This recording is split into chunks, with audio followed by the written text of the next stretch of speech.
Assalamualaikum warahmatullahi wabarakatuh. Salam sejahtera buat kita semua. Hari ini kita masuk pada pembahasan chapter ke-11 dari bukunya Bovie and Thiel, Business in Action. Materinya adalah mengenai Human Resources Management atau manajemen sumber daya manusia. Jadi kemarin kita sudah belajar di chapter 9 mengenai manajemen operasi dan produksi. Pada kesempatan kali ini kita masuk ke fungsi selanjutnya dari sebuah bisnis, yaitu SDM. Lebih tepatnya kita akan mempelajari bagaimana SDM di sebuah organisasi, di sebuah bisnis, di sebuah perusahaan itu di manage. Ya, kita akan belajar mengenai manajemen SDM. Ada 6 learning objectives atau tujuan pembelajaran pada materi kali ini.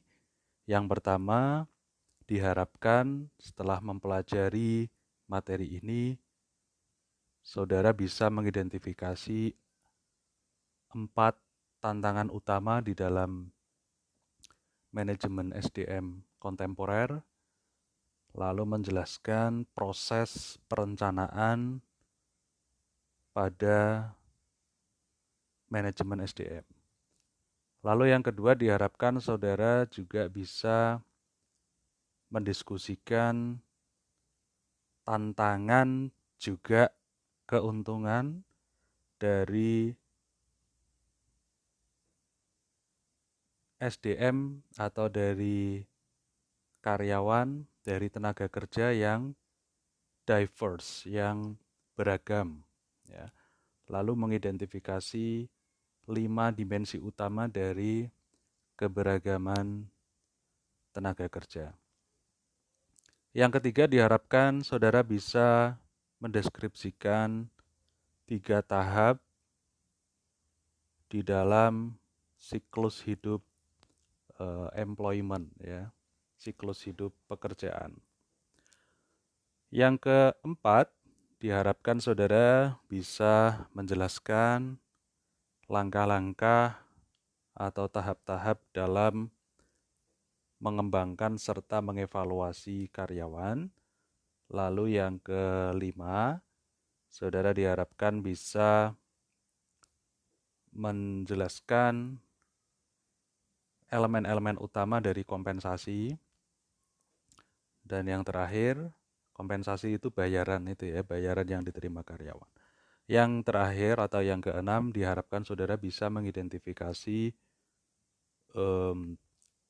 tunjangan-tunjangan yang bisa diterima atau umumnya diterima oleh karyawan.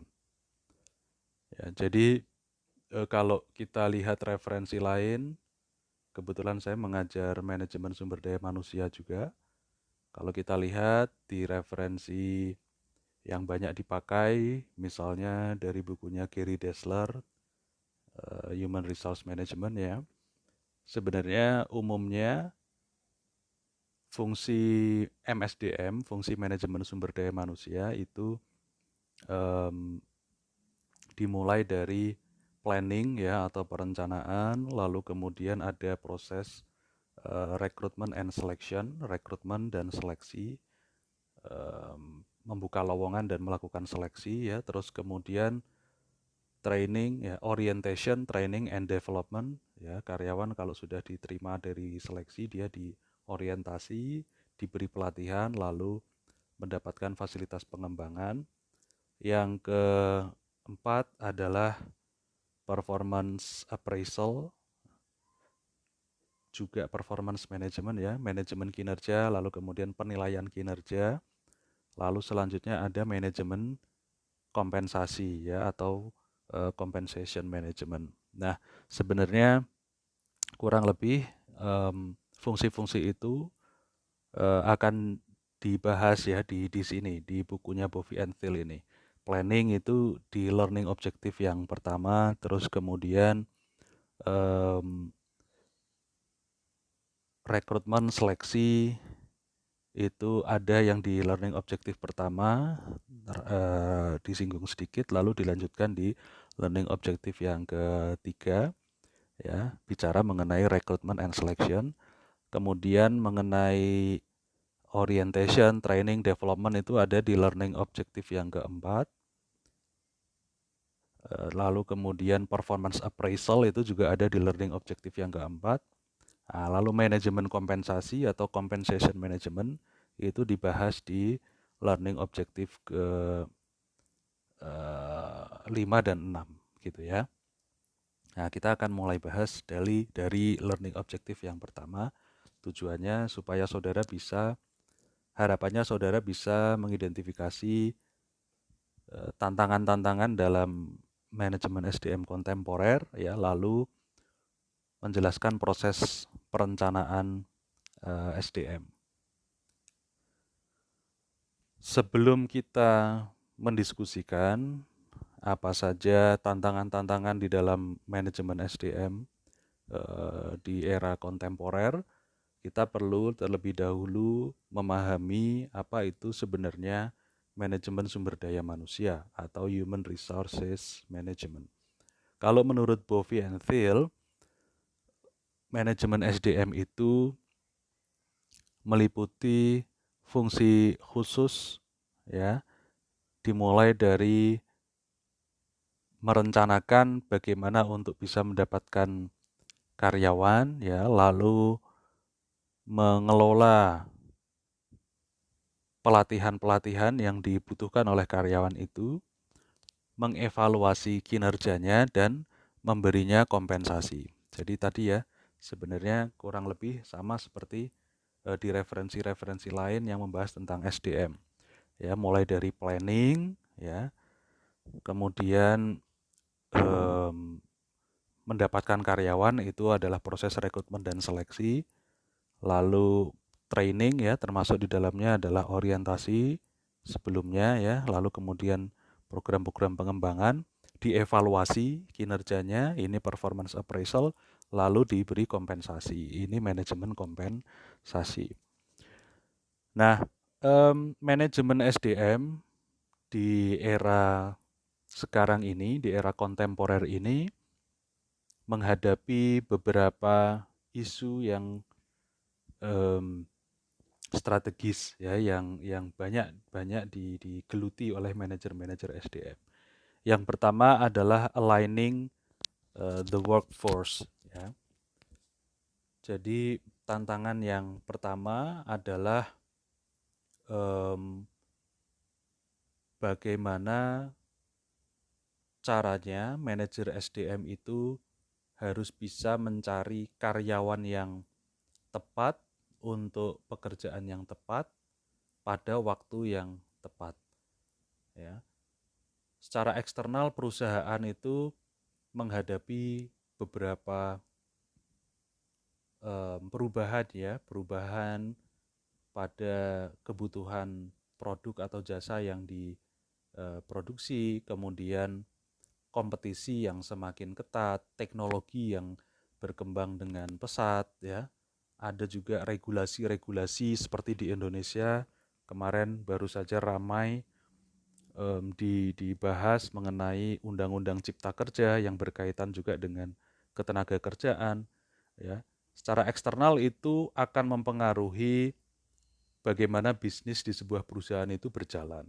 Sangat mungkin juga akan mempengaruhi jumlah karyawan yang dibutuhkan, ya, kemudian mempengaruhi posisi-posisi apa saja yang dibutuhkan oleh perusahaan, sehingga ini akan menjadi tantangan bagi manajer SDM untuk selalu bisa mencari karyawan yang tepat untuk perubahan-perubahan yang terjadi baik dalam pekerjaan maupun kebutuhan jumlah pekerja. Secara internal, ya, perubahan-perubahan yang terjadi itu juga membuat tantangan dalam menyelaraskan tadi, ya, karyawan yang tepat untuk posisi yang tepat dan pada waktu yang tepat. Itu juga secara internal perubahan-perubahan yang terjadi itu membuat tadi, ya, tantangan dalam mengalign tadi, ya, dalam menyesuaikan tadi. Nah, misalnya strategi ya, kemudian perubahan teknologi ya, terus kemudian em, apa namanya, pertumbuhan atau penurunan penjualan ya. Nah, itu juga akan mempengaruhi jumlah karyawan, akan mempengaruhi pekerjaan-pekerjaan yang dibutuhkan perusahaan, dan tentunya akan mempengaruhi karyawan seperti apa yang dibutuhkan oleh perusahaan. Ya, jadi itu tantangan yang pertama ya, bagaimana mengalign, bagaimana menyeimbangkan, menyelaraskan antara karyawan yang tepat untuk pekerjaan yang tepat pada waktu yang tepat. Tantangan yang kedua adalah fostering employee loyalty. Ini juga menjadi tantangan, apalagi apa namanya, angkatan kerja di era sekarang ini banyak diisi oleh angkatan kerja atau calon karyawan atau karyawan yang berasal dari generasi millennials ya. Nah, generasi millennials ini dari banyak studi ditemukan bahwa apa namanya, em, loyalitasnya ini tidak setinggi generasi-generasi sebelumnya. Jadi generasi millennials ini lebih berani ya mengambil risiko untuk resign, untuk keluar dari perusahaannya. Either dia mencari pekerjaan yang lebih baik atau mencari pekerjaan yang bisa membuatnya lebih nyaman. Nah, ini tentu menjadi tantangan juga. Terus yang ketiga tantangannya adalah mengelola beban kerja ya, dan menghindari employee burnout. Employee burnout ini maksudnya adalah stres ya. Jadi stres yang apa namanya, yang levelnya cukup tinggi. Nah, ini sering terjadi juga di era kontemporer ini karena tadi ya, secara eksternal dan internal. Secara eksternal misal kompetisi meningkat ya, secara internal perusahaan butuh butuh memperbarui strateginya, meningkatkan target-targetnya.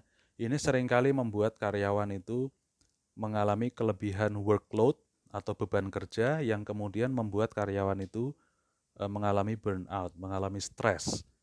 Nah, inilah yang perlu dikelola di era manajemen SDM kontemporer ini. Gitu. Nah, yang keempat adalah mengelola work-life balance, keseimbangan antara pekerjaan dan kehidupan.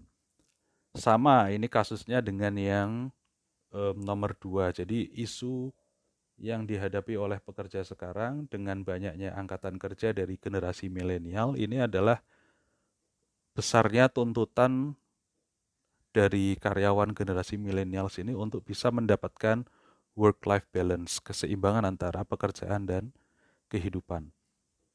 Jadi generasi milenial ini pinginnya dia kerja jalan tapi keluarganya nggak keteteran, keluarganya nggak apa namanya, tetap terurus, tetap bisa bahagia dengan keluarganya, ya, tetap bisa punya waktu bermain dengan anak-anaknya, bisa jalan-jalan dengan keluarganya gitu ya, menghabiskan waktu dengan keluarganya. Ini yang banyak didambakan oleh generasi millennials.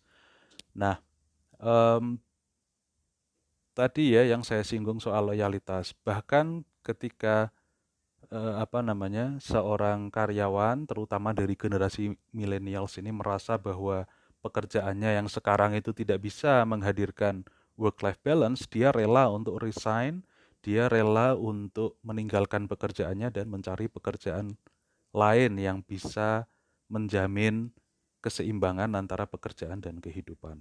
Jadi ini bukan tantangan yang ringan bagi manajer SDM di era saat ini. Oke, selanjutnya adalah mengenai perencanaan apa namanya, SDM ya. Kita bisa lihat di gambar ini, perencanaan itu secara umum dimulai dari proses mengevaluasi job requirements. Nah, job requirements ini proses penyusunannya dimulai dari job analysis. Job requirements itu maksudnya adalah persyaratan pekerjaan. Jadi kalau saudara pernah melihat iklan lowongan pekerjaan, biasanya di situ disebutkan apa saja kriteria minimum pelamar itu bisa mendaftar, bisa apply di sebuah posisi. Misalnya dia lulusan S1, terus kemudian punya sertifikat TOEFL dengan skor sekian misalnya ya. Terus kemudian punya pengalaman sekian tahun pada posisi yang relevan dan seterusnya dan seterusnya. Itu adalah job requirements atau persyaratan pekerjaan. Untuk membuat itu, untuk menentukan job requirements itu perlu dilakukan job analysis. Analisis pekerjaan. Analisis jabatan juga bisa. Apa itu analisis jabatan? Analisis jabatan itu dilakukan untuk mengetahui apa saja yang dilakukan oleh sebuah pekerjaan. Apa saja tanggung jawabnya, ya, apa saja pekerjaan yang harus dilakukan. Kemudian apa saja syarat minimal seseorang itu bisa melakukan pekerjaan itu, ya. Jadi ini dianalisis, dikaji, itulah yang namanya job analysis. Outputnya dari job analysis ini adalah job description. Job description itu menginformasikan atau memberikan informasi mengenai tadi tanggung jawab utama dari sebuah pekerjaan. Salesman misalnya ya, itu job description-nya apa? Misal dia job description-nya adalah menawarkan atau memasarkan produk ya kepada konsumen ya, menjual produk sesuai dengan yang ditargetkan, menjaga hubungan baik dengan konsumen dan seterusnya dan seterusnya. Nah, itu job description. Nah, untuk bisa melakukan job description ini dibutuhkan job specification atau job requirements tadi. Oh, salesman itu supaya bisa menjual sesuai target itu apa keahlian atau apa syarat minimal yang dibutuhkan? Oh, kalau anak SMP kan, lulusan SMP kan rasa-rasanya dia belum bisa ya. Makanya umumnya ditentukan minimal D3 atau S1 kan gitu. Ya, terus kemudian pengalaman. Oh, untuk bisa jadi salesman yang baik khususnya di perusahaan-perusahaan yang sudah mapan begitu, ini kadang butuh pengalaman kerja kan gitu. Terus ada juga yang mensyaratkan misal kendaraan, SIM gitu ya. Kemampuan komunikasi yang baik, kemampuan negosiasi yang baik. Itu adalah job specification atau job requirements. Nah, setelah ketemu job requirements, langkah selanjutnya adalah melakukan forecasting. Forecasting ini memprediksi kira-kira kebutuhan karyawan untuk posisi tertentu itu berapa. Perusahaan itu butuh berapa orang sih untuk mengisi posisi salesman itu, kan itu. Nah, itu bisa dilakukan dengan cara mengestimasi permintaan kebutuhan karyawan, ya. Misalnya ini bisa diukur dari jumlah karyawan yang resign misalnya ya, atau jumlah karyawan yang keluar atau jumlah karyawan yang pensiun. Katakanlah perusahaan itu sebelumnya jumlah karyawannya adalah jumlah salesman-nya untuk satu area itu adalah 10 orang. Nah, 5 diantaranya ini mengundurkan diri atau resign. Oh, berarti kita butuh 5 karyawan baru. Ya, seperti itu. Itu salah satu cara untuk memprediksi berapa kebutuhan karyawan. Atau bisa juga peningkatan target penjualan. Jadi misal katakanlah pada tahun lalu perusahaan itu menargetkan penjualan 100 unit motor per bulan. Nah, untuk mengejar target itu perusahaan memiliki atau meng-hire 10 salesman. Nah, kalau di tahun selanjutnya dia menargetkan 200 penjualan motor, ya bisa diprediksi bahwa tentu karyawannya juga dibutuhkan meningkat atau salesman-nya juga meningkat 2 kali lipat kan, berarti 10 jadi 20. Ya itu cara yang lain. Terus strategi ya, perubahan strategi itu juga bisa menentukan kebutuhan karyawan, demand dari karyawan. Bisa juga perubahan teknologi ya, semakin canggih teknologinya, misalnya di bagian produksi, beberapa posisi, beberapa pekerjaan itu bisa dihandle oleh mesin yang baru, ya itu akan sangat mungkin kebutuhan tenaga kerjanya berkurang justru, ya seperti itu. Terus keadaan finansial perusahaan itu juga bisa menentukan, ya. Kalau perusahaan keadaan finansialnya sedikit sulit seperti saat-saat COVID ini, tentu kebutuhan karyanya juga bisa berkurang. Ya, itu terus kemudian perlu juga dipertimbangkan penawaran ya, penawaran supply ya, supply dari tenaga kerja, ketersediaan. Misalnya di masa em, penurunan ekonomi seperti saat ini akan sangat banyak pengangguran sehingga permintaannya ini bisa penawaran atau jumlah tenaga kerja yang tersedia di pasar tenaga kerja itu akan lebih banyak. Tapi ketika ekonomi baik itu pengangguran akan lebih sedikit sehingga tenaga kerja yang tersedia di pasar ini lebih sedikit.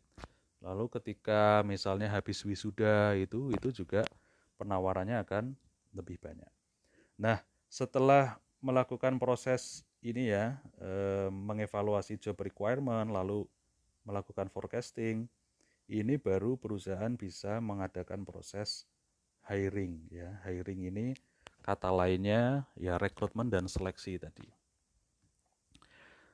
Oke, selanjutnya ini masih seputar isu umum di dalam manajemen SDM.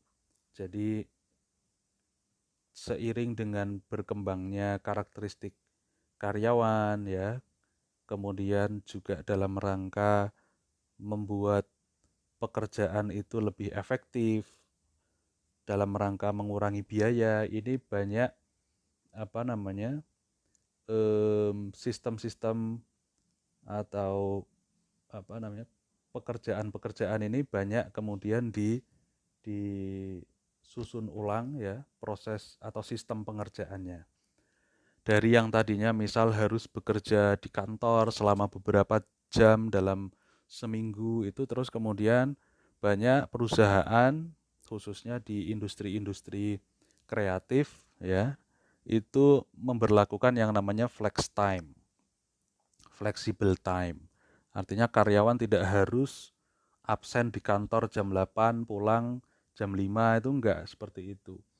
Jadi yang penting misalnya pekerjaan-pekerjaan tertentu, ini saya perlu garis bawahi ya, jadi tidak semua pekerjaan. Umumnya yang ada di sini atau yang bisa digunakan atau yang bisa menggunakan flex time itu adalah pekerjaan-pekerjaan yang bisa dilakukan di luar kantor atau pekerjaan-pekerjaan dari industri kreatif. Nah, jadi seringkali misal ya sudah karyawan nggak perlu absen, yang penting pekerjaannya selesai. Atau ada juga yang absen itu atau di kantor itu minimal misalnya 10 jam dalam seminggu. Nah, nanti terserah dia ngatur apakah 2 hari ngantor masing-masing 5 jam atau sehari ngantor dimaksimalkan 10 jam atau 2 jam dibagi 5 hari itu bisa juga. Terus ada juga pekerjaan yang sifatnya telecommuting ya. Ini sama prinsipnya, lebih fleksibel, bisa dikerjakan dari jarak jauh. Atau yang ketiga adalah job sharing. Jadi ada satu pekerjaan yang ditargetkan kepada satu tim misalnya. Satu tim ada 3 orang misalnya. Seperti di industri penjualan mobil itu biasanya target penjualan itu dibebankan pada satu supervisor. Nah, supervisor ini terserah dia mau membentuk tim salesman itu terdiri dari berapa orang. Misalnya target 30 mobil per minggu. Ya dia harus mencari cara gimana supaya 30 mobil ini terjual dalam seminggu. Terserah dia bisa meng-hire misalnya 5 salesman, berarti masing-masing 6, atau 6 salesman masing-masing menjual 5 dan seterusnya, terserah. Atau yang keempat adalah flexible career paths ya. Jadi ini termasuk bentuk fleksibilitas ya dalam work arrangement ya, dalam penyusunan pekerjaan. Jadi karyawan terserah ya dia mau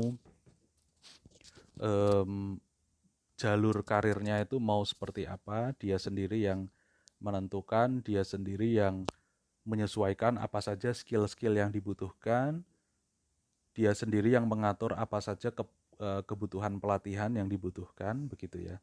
Itu flexible career paths. Nah, yang selanjutnya terkait dengan workforce diversity ya, atau keberagaman tenaga kerja. Yang pertama, kita perlu mengetahui apa saja sih keuntungan dari diverse workforce ini ya, tenaga kerja yang beragam. Yang pertama, dengan tenaga kerja yang beragam, dengan SDM yang beragam, itu perusahaan bisa berhubungan lebih baik terhadap customer-nya. Karena misal seperti di Indonesia, customer sebuah produk itu kan sangat mungkin tidak hanya dari satu kelompok usia, tidak mungkin hanya dari satu ras, satu etnik, ya katakanlah seperti itu. Nah, supaya perusahaan itu bisa lebih akurat dalam memahami kebutuhan konsumen yang dari beragam itu etnisnya, ini akan lebih mudah ketika perusahaan itu punya karyawan yang juga beragam, kan gitu. Itu yang pertama. Terus kemudian semakin beragam karyawan, misal tadi ya dari suku yang beragam tadi, maka ketika perusahaan itu membutuhkan tambahan karyawan baru, maka kesempatannya untuk mendapatkan pendaftar atau pelamar yang lebih besar itu juga meningkat ya. Jadi pelamar yang jumlahnya besar, yang jumlahnya tidak terlalu sedikit, itu juga akan menguntungkan karena kesempatan mendapatkan karyawan yang berkualitas itu tentu akan lebih besar. Nah, yang ketiga, semakin beragam karyawan tentu akan semakin beragam pula sudut pandang dan idenya.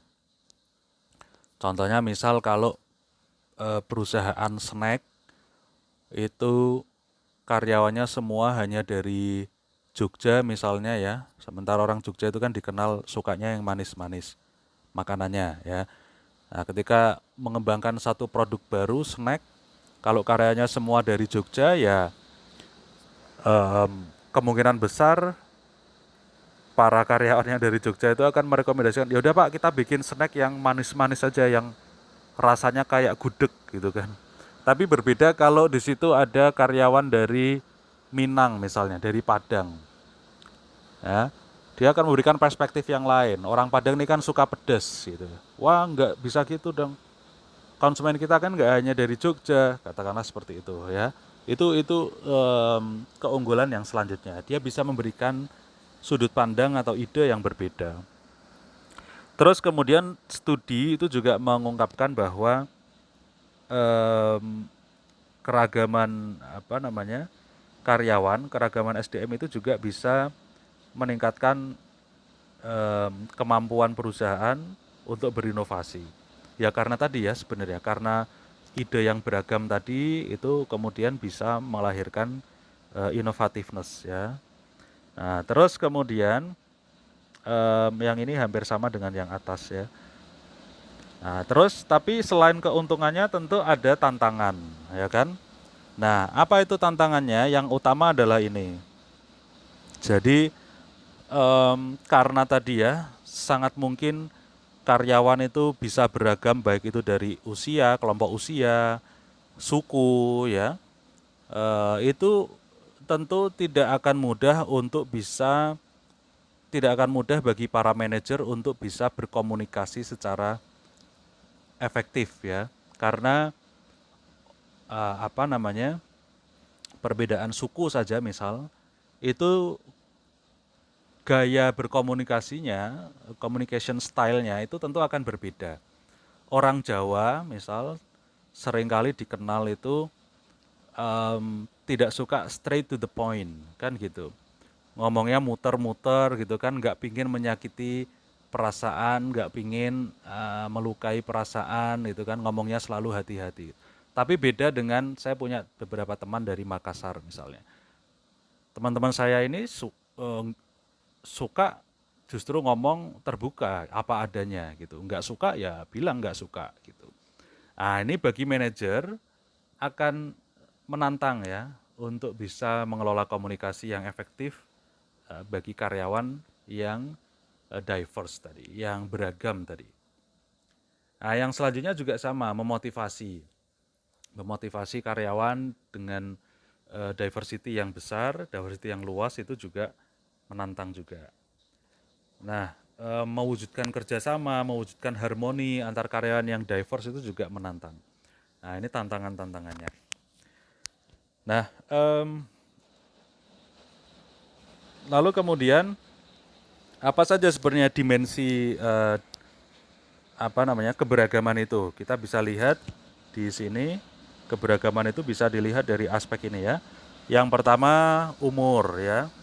Umur karyawan yang muda itu cenderung lebih powerful ya, tenaganya lebih banyak, ide-idenya lebih kreatif ya. Tapi karyawan yang senior itu tentu juga punya keunggulan ya, pengalaman ya, kebijaksanaan ya, itu juga penting ya. Ini yang perlu dipertimbangkan. Komposisi yang ideal itu seperti apa? Lalu gender ya, gender ini juga menjadi isu yang menarik. Yang sering terjadi apa namanya, masih ada perlakuan yang kurang adil yang diterima oleh karyawan perempuan ya. Either itu berupa kesempatan kerja, kesempatan pengembangan karir ya, termasuk banyak juga masih dijumpai itu kasus-kasus yang eh, diklasifikasikan sebagai sexual harassment ya, pelecehan seksual terhadap pekerja-pekerja perempuan. Ini juga menjadi isu. Terus kemudian ras ya, ethnicity ini seperti tadi sudah saya banyak cerita ya. Nah, terus kemudian agama ya, ability. Ability ini maksudnya kemampuan baik secara fisik ya maupun kemampuan teknis ya. Nah, ini juga menjadi isu. Di Indonesia kalau di Undang-Undang Ketenagakerjaan yang dulu nomor 13 tahun 2003 itu dijamin ya kesempatan kerja yang sama bagi seluruh orang ya, dari kelompok umur yang berapapun, dari gender apapun, dari ras apapun, dari etnik apapun, dari agama apapun, termasuk dari yang disabilitas ya, itu semua dijamin kesempatannya. Nah, saya belum sempat membaca undang-undang yang terbaru, yang undang-undang Cipta Kerja ya, yang di dalamnya mengatur mengenai ketenagakerjaan. Oke, ini mengenai workforce diversity ya, keberagaman tenaga kerja. Kita perlu tahu ya, tadi sudah kita singgung, tentu ada keunggulan, ada tantangannya, ya. Kita bisa mempertimbangkan sesuai dengan karakteristik perusahaan atau bisnis kita. Nah, selanjutnya kita masuk ke learning objective yang ketiga. Harapannya saudara bisa menjelaskan 3 tahap dalam mengelola siklus pekerjaan. Nah, siklus pekerjaan itu setelah tadi ya kita sudah belajar mengenai planning, ya, selanjutnya adalah melakukan hiring, ya. Hiring ini dimulai dari rekrutmen. Rekrutmen itu menjaring pelamar tadi melalui proses lowongan, biasanya bisa lewat koran, bisa lewat website, bisa lewat sosial media, ya. Dibutuhkan em, karyawan untuk mengisi posisi salesman dengan kriteria sebagai berikut. Nah, itu contoh-contoh rekrutmen. Terus kemudian setelah direkrutmen, setelah melalui proses rekrutmen akan diseleksi, ya, dipilih mana karyawan yang paling tepat. Nah, setelah em, terpilih ya karyawannya, dia bekerja, ya, nanti akan kita bahas ya, dia sebelumnya melakukan training dulu, training, dievaluasi, ya, diberi kompensasi, ya. Ya, cuma kalau kita bicara dalam konteks siklus, ketika karyawan itu sudah bekerja, dia akan mengalami masa juga, akan ada karyawan juga yang mengalami fase termination, yaitu apa namanya kalau di Indonesia istilahnya pemutusan hubungan kerja. Kalau di Indonesia di Undang-Undang Ketenagakerjaan yang dulu itu diatur ketentuan-ketentuan yang memperbolehkan perusahaan itu mem-PHK karyawan. Jadi nggak sembarangan, ya, nggak bisa seenaknya perusahaan itu mem-PHK karyawan. Tapi saya lagi-lagi ya saya belum mempelajari dengan seksama undang-undang yang baru. Nah, selain karyawan itu keluar karena di PHK, ada juga karyawan yang keluar karena retired, ya, karena pensiun gitu.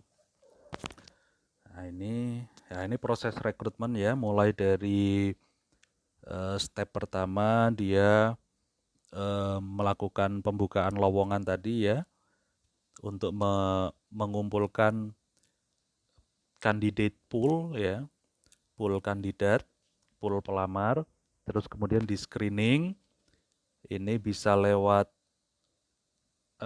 berkas-berkas ya, bisa dilihat CV-nya, bisa dilihat ijazahnya, ya, atau selanjutnya juga bisa melalui apa namanya interview ya. Ini sudah masuk step 3. Lalu setelah diseleksi, ini sudah mulai proses seleksi ya. Step 2, step 3, step 4 sampai step 5 ini sudah mulai proses seleksi. Di interview dibandingkan mana yang lebih tepat, terus kemudian yang terakhir diinvestigasi, ini bisa lewat wawancara lagi atau bisa lewat apa namanya pengecekan latar belakang atau bisa mengecek referensinya, ya. Nah, kalau sudah oke, baru diberi penawaran kerja, ya.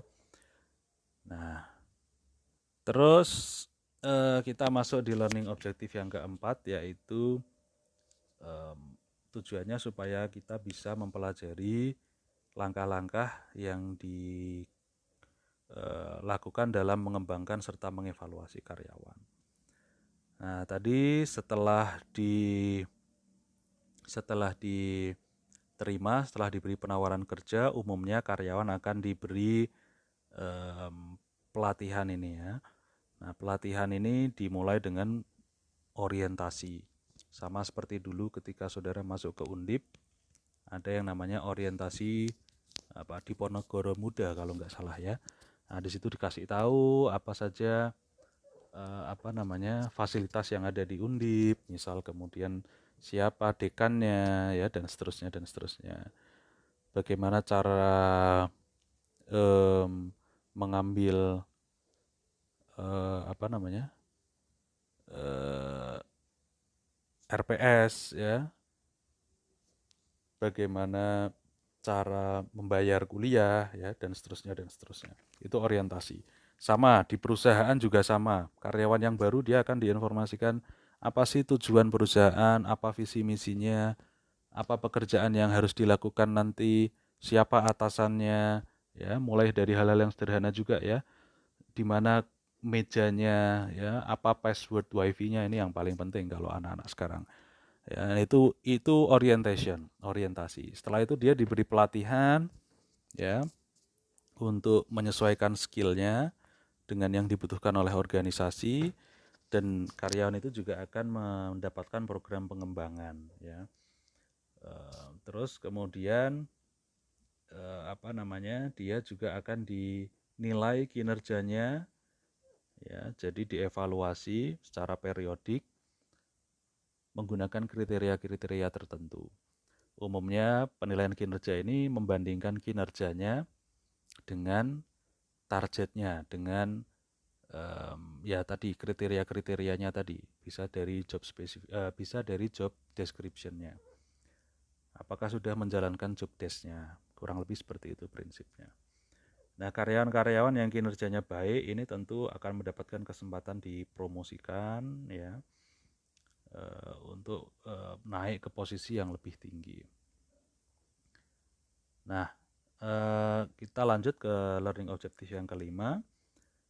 Kita sudah masuk di manajemen kompensasi ini. Jadi yang pertama kita akan belajar mengenai elemen-elemen utama dari kompensasi. Jadi kompensasi itu apa? Kompensasi itu adalah ya seluruh keuntungan, baik itu berupa uang, tunjangan, atau jasa yang dibayarkan oleh perusahaan kepada karyawannya sebagai kompensasi atas pekerjaan yang sudah dilakukan. Nah, kalau dalam bentuk uang ini bisa dia bentuknya salary. Kalau salary itu fix ya, ada uang bulanannya. Terus opsi lain kalau pekerjaannya itu em,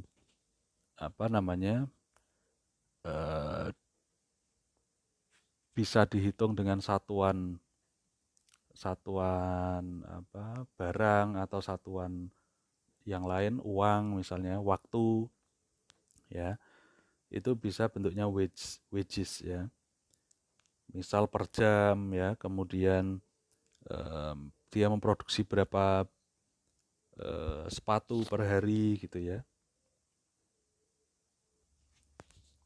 itu wages ya. Nah, selain gaji, selain upah, jadi kalau salary itu seringkali di Indonesia gaji ya, kalau wages itu upah. Upah itu cenderung yang sifatnya berdasarkan satuan tadi. Nah, selain gaji atau upah, kompensasi yang berupa uang itu bisa juga dalam bentuk insentif ya.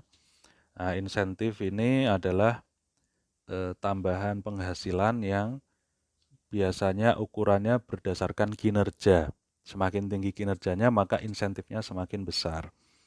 Nah, insentif itu bisa beberapa bentuk ya, seperti yang bisa dilihat di situ, mulai dari bonus sampai knowledge based pay.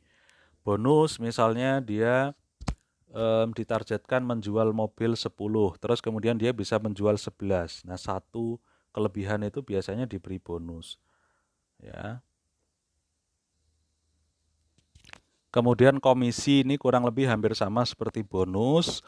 Kemudian profit sharing ini profit sharing dan gain sharing ini hampir sama ya. Jadi ketika perusahaan itu mendapatkan keuntungan atau ketika perusahaan itu bisa melakukan penghematan, itu keuntungannya akan akan dibagi kepada karyawan.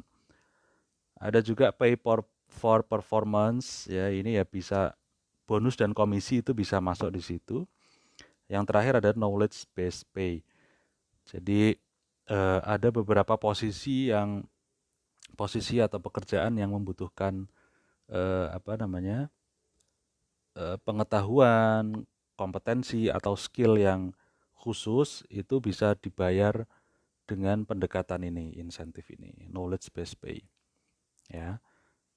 Oke, selanjutnya kita masuk ke learning objective yang keenam. Kita akan bicarakan mengenai tunjangan ya.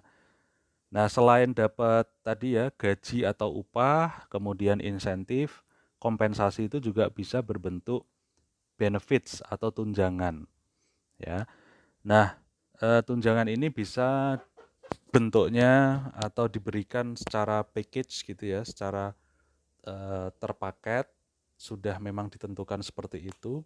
Atau bisa juga ada perusahaan yang sistemnya adalah fleksibel. Artinya karyawan mau ambil tunjangan yang apa saja, asalkan jumlahnya tidak melebihi nilai sekian misalnya. Itu juga disebut dengan cafeteria plans. Nah, bentuknya apa saja ini tunjangan? Kita bisa lihat di situ mulai dari insurance sampai other benefits ya. Kita mulai dari insurance. Insurance ini asuransi. Ini seringkali diberikan kepada karyawan ya. Asuransi bisa dia asuransi kesehatan, asuransi kecelakaan kerja dan seterusnya. Kemudian ada tunjangan pensiun, ini juga bentuk tunjangan yang lazim bahkan wajib diberikan di Indonesia kalau berdasarkan undang-undang yang dulu. Terus kemudian rencana kepemilikan saham bagi karyawan. Jadi kalau karyawan bekerja selama berapa tahun dia akan dapat sekian persen saham misalnya. Ya, itu yang ketiga. Ada juga yang namanya stock options, ya, opsi saham. Apa itu opsi saham? Opsi saham ini adalah